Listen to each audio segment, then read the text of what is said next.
या माहितीचे प्रायोजक आहेत गोविंद शिल्प ट्विन अलिशान बंगलो प्रकल्प, टाकळी रोड, पंढरपूर. दर्शक हो नमस्कार, गुड मॉर्निंग. वेदकमध्ये स्वागत आहे. मी प्रशांत आराध्य. उजनी अपडेट 22 जून 2024. आनंदाची बातमी अशी आहे की भीमा उपखोरं, मुळा मुठा उपखोरं आणि नीरा खोऱ्यामध्ये अनेक धरणांवर चांगला पाऊस आज नोंदला गेलेला आहे.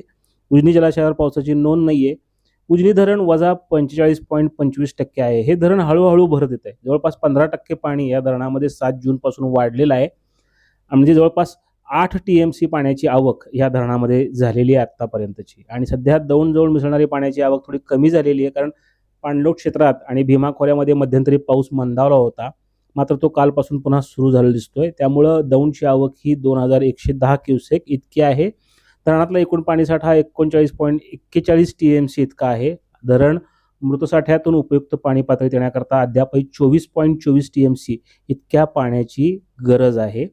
बाष्पीभवनाचं प्रमाण हे थोडंसं वाढलेलं दिसतंय. 4.80 मिलीमीटर म्हणजे 0.50 दशलक्ष घनमीटर इतकं बाष्पीभवन मागील 24 तासामध्ये नोंदलं गेलेलं आहे, कारण उन्हाची तीव्रता सुद्धा काल 21 जून रोजी जास्त होती. दरम्यान भीमा उपखोऱ्यातील वडिवळी प्रकल्पावर 58 मिलीमीटर पावसाची नोंद आहे. आंध्रावर 16.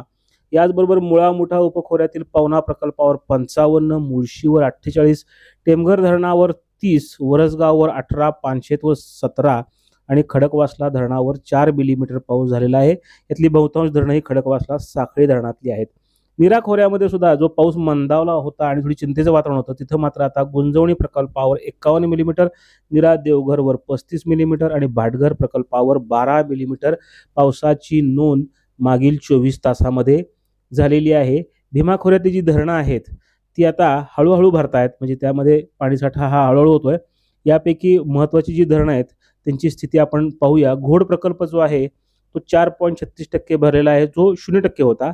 याचबरोबर कलमोडी प्रकल्प 18.73%, चासकमान भीमावरचं धरण आहे 7% भरलेलं आहे. भामा आसखेड 14.65% भरलेलं आहे. वडिवळे 39.82% भरलेलं आहे. आंध्रा प्रकल्पामध्ये 24.08% पाणीसाठा आहे.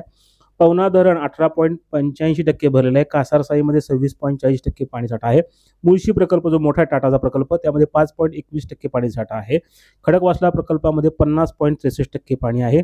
नीरा खोऱ्यातले जे प्रकल्प आहेत त्यामध्ये गुंजवणीमध्ये 9.78%, नीरा देवघर 9.30%, भाटघर 6.45%, तर वीर धरण 20.10% इतकं भरलेलं आहे. उजनी वजा 45.25% अशा स्थितीमध्ये आहे.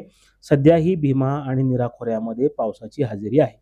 गोविंद शिल्प घेऊन येत आहे एकूण 80 ट्विन बंगलोचा भव्य दिव्य पंढरपुरातील एकमेव प्रकल्प. आमच्या प्रकल्पाची वैशिष्ट्ये: मनाला शांती देणारं महादेवाचं मंदिर, मुख्य रस्ता सुमारे 30 फुटांचा, अंतर्गत रस्ता सुमारे 20 फुटांचा, ग्रामपंचायत योजनेचा प्रत्येक बंगलोजला स्वतंत्र नळ, सांडपाण्याची सुरक्षित विल्हेवाट, सर्व टाइल्स ग्लॉसी आणि नामांकित कंपनीच्या, सर्व स्टेअर, खिडक्या, चौकटी सुपर ब्लॅक ग्रेनाइट, दोन्ही अटॅच बाथरूम पूर्णपणे टाइल्स, पंतप्रधान हर घर नल योजना पूर्णत्वाकडे, बाथरूम, बेसिन, किचन, सीटू फिटिंग्स हे जगवार कंपनीचे, स्टील वर्क पूर्णपणे जिंदाल कंपनीचे, 1000 लिटर पाण्याची टाकी, 150 लिटर सोलर वॉटर हीटर सोबत वॉटर प्युरिफायर, प्रत्येक बंगलोजला स्वतंत्र पार्किंग, दर्शनीय भाग पूर्णपणे डॅटो टाइल्स, टाटा प्रवेश कंपनीचे आकर्षक भक्कम दरवाजा, फुटी उंचीचे सुरक्षित कंपाऊंड. मग विचार काय करताय? गोविंद शिल्प, पत्ता गट नंबर 95, हॉटेल अंगण शेजारी, टाकळी रोड, पंढरपूर.